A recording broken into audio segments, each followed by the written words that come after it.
We actually created Twitter and Odeo at the same time. When we realized we didn't really want to be running Odeo anymore, we looked around for anyone who wanted to buy Odeo, but not acquire us as a technology. But people aren't as interested in that. What if the New York Times gave out free, cheap Kindles to everyone and said this is how we're doing it now? You know? Maybe that's a way to go. The technology gets cheaper and cheaper, and at some point it has to be cheaper than all these trucks, and all this gas, to just say, let's give away a Kindle to everyone.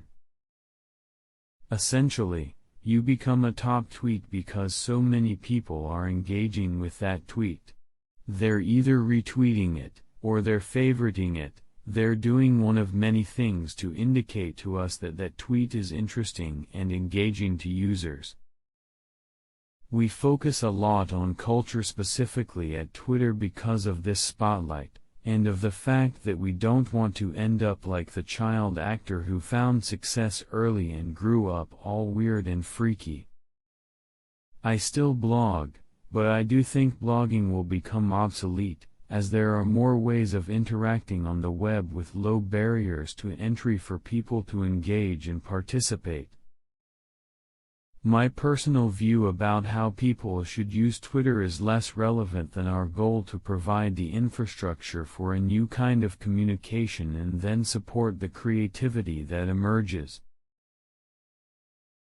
I think when people Twitter 20 or 30 times per day, that's too much. They are boxing everyone else out, and people stop following them because they need a break.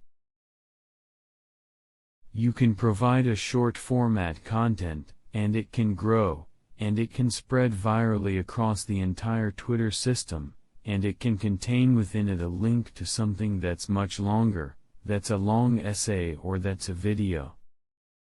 A feeling I got from working at Google was that technology could solve any problem. Yes, it's fantastic, but what I realized later was there's technology, and there's people. Google had its list ordered, technology, people, and I think the right order is, people, technology. If I had one piece of advice to tell an entrepreneur, I always say, you have to have emotional investment in what you're working on. That's what we lacked at Odeo. The most rewarding thing for me has been this affirmation for me that people are basically good and smart, and if you give them a simple tool that allows them to exhibit that behavior, they'll prove it to you every single day. Balancing family and work is a top priority for me, and I treat it as such. Meaning, I actually put specific family time and events in my calendar so that precious time is dedicated, and properly blocked off from any work that may try to sneak its way into my schedule.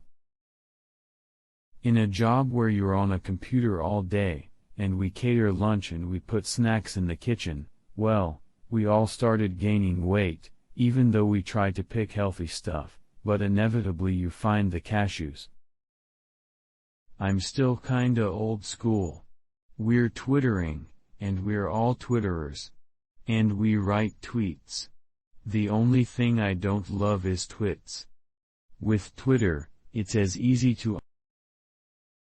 The international limit on mobile texting, or SMS, is 160 characters.